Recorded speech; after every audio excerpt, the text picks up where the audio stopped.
Hello दोस्तों, नमस्कार। एक बार फिर से आप सभी का स्वागत है आपके अपने YouTube channel Avinash concept classes पे। जैसे कि आपको पता है कि 2-4 दिन से वीडियो नहीं आ रहा था, तो यही प्लानिंग चल रही थी हमारी कि ऐसा कुछ किया जाए कि एक सेपरेट चैप्टर को लेकर आया जाए और एकदम डिटेल में उसको एकदम यूट्यूब पे डाला जाए, ठीक है ना। तो वो पूरा प्लानिंग कंप्लीट भी हो चुकी है और डाउन भी हो चुका है। तो आज के लिए आपका बहुत बड़ा सरप्राइज है, इन्फॉर्मेशन है कि आज से बायो का हर एक चैप्टर आपके यूट्यूब पे होगा, चाहे वो रिप्रोडक्शन चैप्टर हो, चाहे वो सेल हो, चाहे वो ब्लड हो, चाहे वो डाइजेस्टिव सिस्टम हो, ठीक है। सो दोस्तों, आज हम शुरू करेंगे बायो के कुछ आधारभूत जानकारी जो आपको पता होना चाहिए, ठीक है। ये बहुत ज़रूरी होते हैं। अगर आप बायो पढ़ते हैं, बायो में इंटरेस्ट डेवलप रखते हैं, तो उसको आप देखेंगे ज़रूर। देखिए, सबसे पहले हम ध्यान देंगे जीव विज्ञान किसे कहते हैं। जीव विज्ञान किसे कहते हैं? सजीवों का अध्ययन करना ही जीव विज्ञान कहलाता है। सजीवों का अध्ययन करना क्या कहलाता है? जीव विज्ञान कहलाता है। जीव विज्ञान के जनक अरस्तु को कहा जाता है, याद रखिएगा। जैसे कि हम लिखे हुए हैं, सजीवों का अध्ययन जीव विज्ञान कहलाता है और जीव विज्ञान के जनक अरस्तु हैं, ठीक है ना। वीडियो को अंत तक जरूर देखें।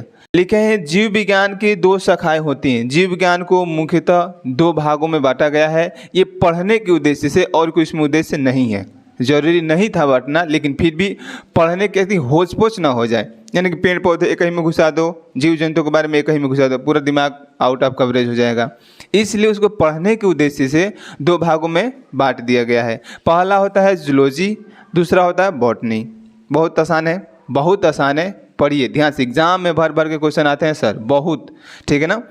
तो जूलॉजी और बॉटनी, जूलॉजी किसे कहते हैं, बॉटनी किसे कहते हैं? तो याद रखिएगा, जूलॉजी में हम जीव जंतुओं के बारे में अध्ययन करते हैं, जिसके जनक अरस्तु ही हैं, ठीक है ना। जिसके जनक कौन है? अरस्तु ही हैं। आपसे पूछा जाए कि जीव विज्ञान के जनक कौन है, तो अरस्तु। जूलॉजी के जनक कौन है, तो अरस्तु। लेकिन बॉटनी के जनक थियोफ्रेस्टस साहब हैं, ठीक है ना। देखिए, इसमें इसके अंतर्गत जीव जंतुओं के बारे में अध्ययन करते हैं। जूलॉजी के जनक अरस्तु हैं। अगला है बॉटनी, इसके अंतर्गत पेड़ पौधों का अध्ययन किया जाता है और बॉटनी के जनक थियोफ्रेस्टस साहब हैं, ठीक है ना। आपको एक और सूचना हम चाहेंगे, आपसे एक और कमेंट चाहेंगे कि क्या बताइए आपको अच्छा लग रहा है जो पहले से हम लिख के पढ़ा रहे हैं, या तो हम लिख के ही पढ़ाते समय ही लिख दें। इसके बारे में ज़रूर कमेंट कीजिएगा, ये आपसे पूरा हम रिक्वेस्ट करते हैं, क्योंकि आपको ही पढ़ना है, आपको ही देखना है, आपको देखने में कैसा लग रहा है, बस ये बताइएगा। अगर आपको ऐसे मज़ा आ रहा है, पढ़ने में समझ में भी आ रहा है, तो कोई दिक्कत नहीं है, हम ऐसे ही लिख के पढ़ा देंगे। या आप कहेंगे कि नहीं सर आप बोर्ड पे पढ़ाते समय लिखिए, डेफिनेटली हम वैसे भी पढ़ा देंगे, ठीक है ना, कोई दिक्कत नहीं होगा। तो परमानेंटली इसके साथ जुड़ जाएँ ताकि आपको हर वीडियो का नोटिफिकेशन मिल सके। और शेयर करने में कोई दिक्कत मत कीजिएगा, ठीक है, क्योंकि ये वीडियो पढ़ने वाला है। अगर आप किसी के ऊपर से किसी के व्हाट्सएप पे शेयर भी कर देते हैं ना, तो आपको कुछ बोलेगा नहीं, क्योंकि ये नाच गाना वाला वीडियो नहीं है जो कहेगा कि दिन भर यही सब करता है वो फलान ठिकान, ऐसा कुछ नहीं है। उसको भी अच्छा फील होगा कि लड़का पढ़ता है, ठीक है ना। तो इसमें कोई वो नहीं है, आप शेयर कर दीजिएगा फ्रीली। आगे देखिएगा ध्यान से।